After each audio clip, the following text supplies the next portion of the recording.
Well, Cardinals now done with mini camp and about a month away from training camp, right across from where we are today. We're at Twin Peaks in Glendale at State Farm Stadium, and it's been a long offseason so far. Joining us as he does each and every week, Howard Balzer from GoPHNX.com, and you can also follow him on Twitter, hbalzer721. Let me ask you, Howard. I know you've been doing a lot of hits, even in the off season. You're just as busy as you are, during the season. But when you look at this young team and the rebuilding, when you look at what's left of the veterans, if there aren't a lot of them, but of the veterans, is there one or two players that stand out that essentially need to prove that they are worthy to be on this squad, be on this team moving forward? Yeah, I think there's a few, and like you said, there's not that many veterans on this team. I know when we spoke to Antonio Hamilton at the minicamp, he was saying, "I'm one of the oldest guys on defense right now," and he's one of the few guys that are 30 years old or older on the roster. But when you look at obviously the definitions of veterans, I mean, a guy like Isaiah Simmons is in a crucial year for himself. Fourth year in the NFL. His contract will be up after this season. So he's not only playing to play the best football he can, but obviously playing for a new contract. I look at a guy like, you look at this team, and on the offensive and defensive lines, there's a lot of questions, certainly. And so on the defensive line, for example, kind of like Rashard Lawrence, who has played pretty good football when he's been able to play, but that hasn't happened that often in his first few seasons with the team.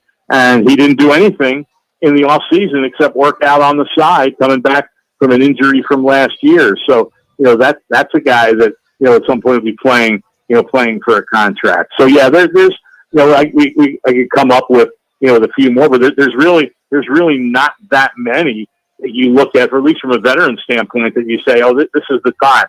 Certainly some of the younger guys, you hope, that they step up, and I just mentioned a couple, but, those are the guys who will be the key to this team, playing at least competitive football this season and building for the future to see if they can, play pretty well and establish themselves in their second, third years. I mean, guys like Myjai Sanders, Marco Wilson at cornerback. So, there's some intriguing guys on this roster, but obviously 5 weeks from today is when the veterans will report, and then they'll start practicing. They'll start practicing quickly, but they won't be in pads for about 3 days. But it's going to be an interesting training camp to see who steps up, and because so many guys are playing for contracts. I mean, this team signed or re-signed, 20 plus players in the off season. All of them, either 1 or 2 year contracts. So those guys under 1 year contract, guess what? They're going to be free agents again next year. And so, they're playing for their football lives. So sometimes when that happens and guys are doing that, sometimes guys play a little bit better than we all thought, and they can play together as a team. So that's what we will be watching for as training camp opens in the next month. Howard, one of the guys I'll be watching is, speaking of veterans, Zach Ertz, to see, number one, how he looks when he comes back. All indications are, reading what you're saying, a lot of the other pundits, that he should be ready to go game one. In reference to that, not quite the player he was maybe 3, 4, 5 years ago, but still very effective. And how much they're going to have to rely on Zach Ertz at that tight end position, or maybe it's a combination of he and Trey McBride. Yeah, I expect Trey McBride to continue what he was, starting to contribute at the end of last season. Of course, mitigating that for everybody that is coming back. I mean, everybody's in the same boat this year because they're all learning this new system. But for guys who've only had 1 or 2 years in the system, then they've got to forget it quickly and get comfortable with the new system. So, how will Trey McBride take to that? But I think he is a key player. Zach Ertz, I mean, he was running and, looked to be in pretty good physical shape, during the OTAs and minicamp. He's certainly shooting for a week 1 return. But the big question there is, when will he be able to practice? I mean, you just don't all of a sudden walk on the field and start playing without a certain amount of time practicing, and will he be available, during training camp, for that to happen? But he was having a pretty good year last season when he went down. So I think he still has some good football left in him. But I do think it will be, a combination of him and McBride at tight end, and they might be counted on a lot when you look at this wide receiving group that has the three returning guys, Brown and Dortch and Rondale Moore are all 5'9" or less. Then you have Zach Pascal, 3 minutes, bigger guy, signed from the Eagles as a free agent, and Michael Wilson, the third-round draft pick, who's also over 6 foot, about 6'2". So, those two guys are going to be looking to contribute. So, there's obviously not one, maybe Brown has the ability to be, quote, a number one receiver, but to be effective passing the ball, I think it's going to be a team effort and a group effort where all these guys are working hard to complement the running game. They talk a lot about trying to run the ball this season, which is all well and good, and run it more than they have in the past. But as we all know, you're not going to be successful running it consistently if the defense doesn't respect your ability to throw the football. So that's going to be a big key for this offense. Rocket Minuch with Howard Balzer here on Fox Sports 10. Howard, do you expect a lot of battles, at position? Oh, yeah. I think there are a lot of battles, whether it's for starting jobs, whether it's for backup jobs, whatever it is. I mean, who's the starting center? 2 minutes. Who's the starting left guard? I mean, who knows? There might be a battle at right tackle. I think we all assumed that when Kelvin Beachum was re-signed, well, he's going to be the right tackle. Well, he didn't do a whole lot of work during the off-season program, and Paris Johnson Jr. was exclusively at right tackle, at least in the practices that we in the media saw. And so, will that continue to be the case? Will they look at him perhaps at left guard? So, that's where the battle is.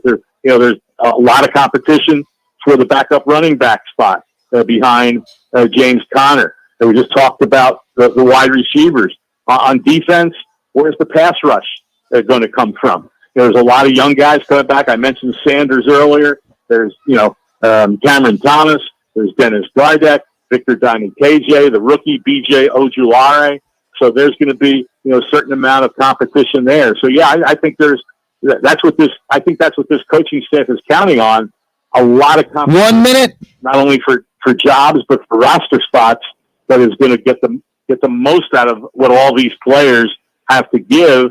And perhaps, who knows, maybe they'll surprise us all and play better than most everyone thinks they will. But it's hard to expect very much from this roster that doesn't have a whole lot of experience and doesn't have a tremendous amount of top line talent.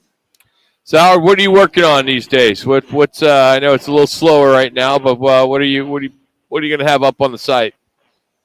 Yeah, in the next week or so, I'm going to look at dive into a little bit of the Buda Baker story, and come up with some.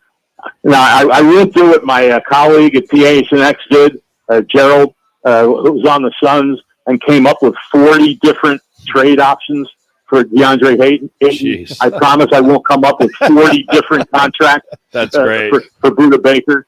But I will look at ways that this can get done that hopefully will satisfy both sides. So that's one story I'll be looking on, and then as we get closer, we'll be doing some breakdowns of the different positions and what this team looks like heading to training camp. I still expect a few roster moves. I mean, right now there's 3 players under the roster limit.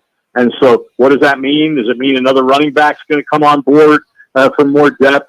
Could it be more guys on defense? Who knows what they might be looking at. And it might just be guys that are bodies for training camp.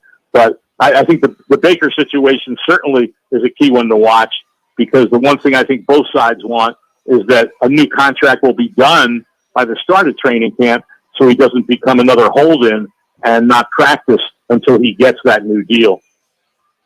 Howard, thank you as always, buddy. Have a great week and great weekend. Sounds good, guys. That's hard to believe. We'll be talking next week in the last week in June. Yeah, so it's getting very close. Yes, it is. That's Howard Balzer. Follow him on Twitter, hbalzer721. He posted earlier about Stetson Bennett signing with the Rams.